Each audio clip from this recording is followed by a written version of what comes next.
La Cité de l'Espace à Toulouse change de dimension.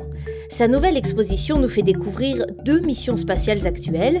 La mission Rosetta, qui doit déposer le robot Philae sur une comète à la fin de l'année, et la mission Curiosity, dont le rover parcourt depuis presque 2 ans maintenant le sol martien. Une exploration bicolore de notre système solaire.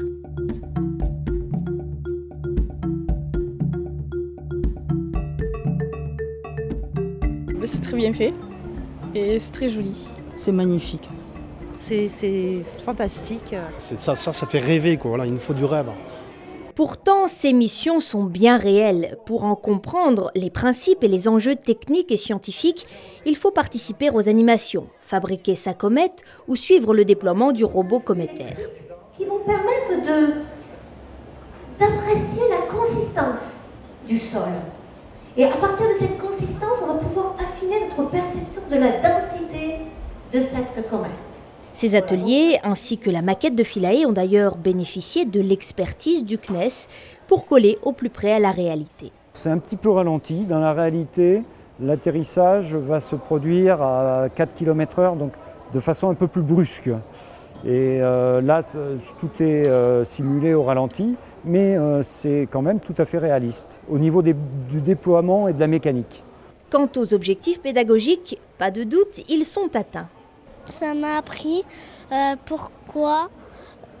comment est une comète. C'est pas lourd, c'est très léger. C'est léger comme une plume. Moi, je suis très impressionné de ce qu'on est capable de faire. C'est intéressant parce qu'on retrouve certains des éléments qu'on voit en cours. Ça donne envie de se congeler, revenir dans 50 ans et encore voir des sauts comme ça. C'est des théories quand même pas très faciles à concevoir pour un enfant théoriquement, et là c'est très manuel, quoi, c'est ludique. Rosetta, Curiosity, le choix de ces deux missions spatiales n'est pas un hasard. Toutes deux sont extrêmes, innovantes, et elles ont pour objectif la recherche de nos origines. Comment une planète naît, comment une planète se forme, comment une planète acquiert son eau, ça c'est la mission Rosetta. Et puis de l'autre côté, la mission Curiosity, comment une planète devient habitable.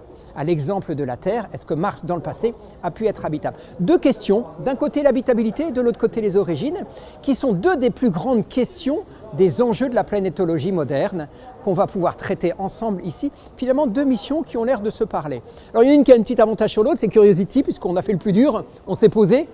Et aujourd'hui, alors qu'on fait cette exposition, eh bien, on est à la surface, on roule.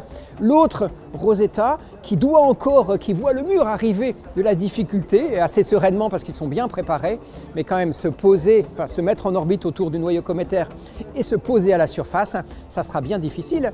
Donc évidemment, des défis technologiques extraordinaires, des belles questions scientifiques sur nos origines, ce qui fait que ce parallélisme est assez simple à faire, mais brillamment réussi par la Cité de l'Espace.